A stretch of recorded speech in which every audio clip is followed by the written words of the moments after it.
आज देश के आंगनवाड़ी वर्कर मोदी सरकार से सवाल कर रहे हैं कि हम 4,500 रुपये माहाना में कैसे जिंदगी गुजारेंगे। नमस्कार, आप देख रहे हैं ICDS न्यूज, जहां आपको मिलती है देश भर की आंगनवाड़ी से जुड़ी हुई सभी महत्वपूर्ण खबरें सबसे पहले। संसद में एक बार फिर से आंगनवाड़ी बहनों के मानदेय पर चिंता व्यक्त करते हुए उनके मानदेय में वृद्धि करने की मांग की गई है। मांग की है देश के जाने माने नेता असदुद्दीन ओवैसी ने। हम इस संदर्भ में कुछ और बातें आपसे करें, इससे पहले आप संसद में हुई इस चर्चा की यह वीडियो देखें। 50% आबादी जो नौजवानों की है वो उससे सवाल कर रही है कि हम 50% तो हैं मगर 28% बेरोजगार क्यों है। आपने हमारा मुकद्दर बेरोजगार क्यों बना कर रख दिया। वो आज देश के आंगनवाड़ी वर्कर मोदी सरकार से सवाल कर रहे हैं कि हम 4,500 रुपये माहाना में कैसे जिंदगी गुजारेंगे। और साथ ही साथ हमको कहा जाता है कि हम फ्रंटलाइन वर्कर बनकर रहें। देश की माएं आपसे सवाल कर रही है मोदी सरकार से कि उज्ज्वला योजना के सिलेंडर जो 2015 में कीमतें थी वो डबल हो गई, आज वो कीमतों को सिलेंडर को रिफिल नहीं करा सक रही हैं। सर, वो आज गरीब घरों की महिलाएं देश के प्रधानमंत्री से सवाल कर रही हैं कि जो कॉस्ट ऑफ बेसिक ग्रोसरीज था वो 68% इजाफा क्यों हो गया। मोदी सरकार को उसकी खबर है या नहीं। आज इस देश का मजदूर मोदी सरकार से सवाल कर रहा है कि 2015 से उसकी तनख्वाहों में सिर्फ 22% इजाफा हुआ है मगर price of essential food item से 50% इजाफा हुआ है। सर, देश का गरीब जो आज भूखा सो रहा है वो देश के प्रधानमंत्री मोदी से पूछ रहा है कि मैं रात में और मेरे बच्चे भूखे सोते हैं मगर देश में 215 बिलियनर पैदा हो गए। कब तक गरीब का पैसा बिलियनर को जाएगा, वो गरीब मोदी सरकार से सवाल कर रहा है। आज देश के आंगनवाड़ी वर्कर मोदी सरकार से सवाल कर रहे हैं कि हम 4,500 रुपये माहाना में कैसे जिंदगी गुजारेंगे। और साथ ही साथ हमको कहा जाता है कि हम फ्रंटलाइन वर्कर बनकर। हम आपको बता दें कि यह वीडियो 4 अगस्त की है।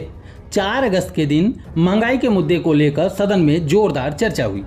इस चर्चा में AIMIM के नेता ओवैसी जी ने बढ़ते सिलेंडर के दामों, बढ़ती महंगाई, पढ़ाई लिखाई के सामान जैसे कि पेन और पेंसिल पर GST लगाने को लेकर, इसके अलावा घरेलू सामान जैसे कि आटा, चावल, दाल, इन पर भी GST लगाने को लेकर सरकार से सवाल किया है। उन्होंने आंगनवाड़ी के संदर्भ में भी कुछ बातें कही है। उन्होंने कहा कि आंगनवाड़ी बहनों को सिर्फ 4500 रुपए मिलते हैं और उनके मानदेय में बढ़ोतरी क्यों नहीं की जा रही, इसको लेकर भी सरकार से सवाल किया है।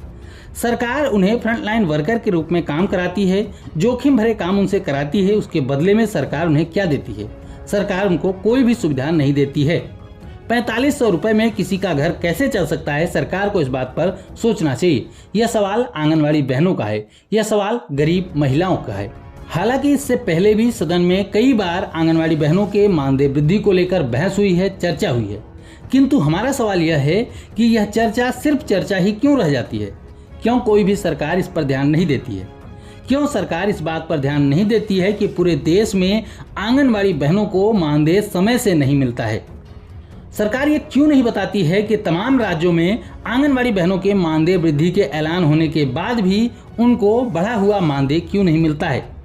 इस प्रकार के न जाने कितने सवाल हमेशा मन को व्यथित करते हैं। आए दिन बहनों को उनके हक के लिए सड़कों पर बैठना पड़ता है। इसके बाद होता क्या है कि बहनों को नौकरी से निकाल दिया जाता है, उनके मानदेय को काट लिया जाता है।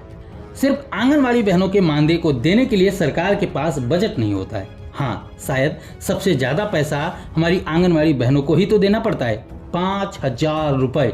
इतनी बड़ी धनराशि है कि सरकार को इन बहनों को देने के लिए बजट नहीं होता। लेकिन जहाँ पर सांसद हों, विधायक हों, सरकारी अन्य कर्मचारी हों, जिनकी सैलरी 1,50,000 रुपए होती है, उनको देने के लिए हमेशा सरकार के पास पैसे होते हैं, लेकिन 5,000 रुपए देने के लिए, हमारी आंगनवाड़ी बहनों के मानदेय को देने के लिए इनके पास बजट नहीं होता। कितना मिलता है बहनों को? देखा जाए, कुछ राज्यों की बात किया जाए तो मध्य प्रदेश में लगभग 10,000 रुपए, उत्तर प्रदेश में अभी मानदेय बढ़ोतरी की बात हुई है लेकिन अभी भी आंगनवाड़ी बहनों को 5500 रुपए ही मिल पा रहे हैं। बिहार में 5950 रुपए, छत्तीसगढ़ और झारखंड में लगभग 6500 से लेके 6800 रुपए तक यही मानदेय उनको मिलता है। इसके अलावा बात करें दिल्ली में, तो दिल्ली में आंगनवाड़ी कार्यकर्ताओं को 12,000, हरियाणा में भी लगभग यही 12,000।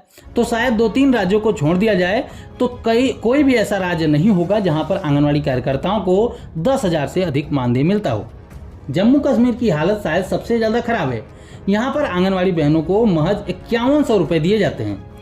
तो आप अगर सभी राज्यों की आंगनवाड़ी बहनों के मानदेय का एवरेज निकालें तो ऑन एवरेज जो आता है वो लगभग 7 से 8 हज़ार रुपये के बीच में ही मानदेय दिया जाता है आंगनवाड़ी बहनों को। इसके बाद रिटायरी के बाद इनको कोई भी सुविधा नहीं मिलती है। जो गरीब महिलाएं अपनी पूरी जिंदगी आम लोगों की सेवा में निकाल देती हैं, तनख्वाह के नाम पर उनको मात्र 5,000 रुपये मिलते हैं, 5,500 रुपये मिलते हैं। जब वो रिटायर होती हैं तो उनके सहारे के लिए एक भी रुपया सरकार की तरफ से नहीं दिया जाता। यह सरकार की नाकामी है और यह नाकामी किसी एक सरकार की नहीं है, सभी सरकारों की है। इससे पहले जितनी भी सरकारें रही हों उनकी भी नाकामी है, वर्तमान में जो राज्य सरकारें चल रही हैं उनकी भी नाकामी है और वर्तमान में जो केंद्र सरकार चल रही है उसकी भी नाकामी है।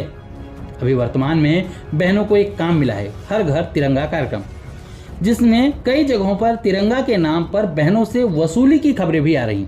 तो कौन लेगा इस पर संज्ञान? 5,000 की सैलरी में भी वसूली की जा रही है, शर्म आनी चाहिए। मोबाइल मिला है आंगनवाड़ी बहनों को, कैसा है? आप लोगों को अच्छी तरीके से पता है कि क्या कंडीशन है उस मोबाइल फ़ोन की, जवाब आप सब जानती हैं। इसके अलावा साड़ियाँ मिलती हैं आंगनवाड़ी बहनों को, साड़ियों की क्वालिटी क्या होती है आप सब जानती हैं। आंगनवाड़ी केंद्रों की क्या स्थिति है यह भी आप सब जानती हैं।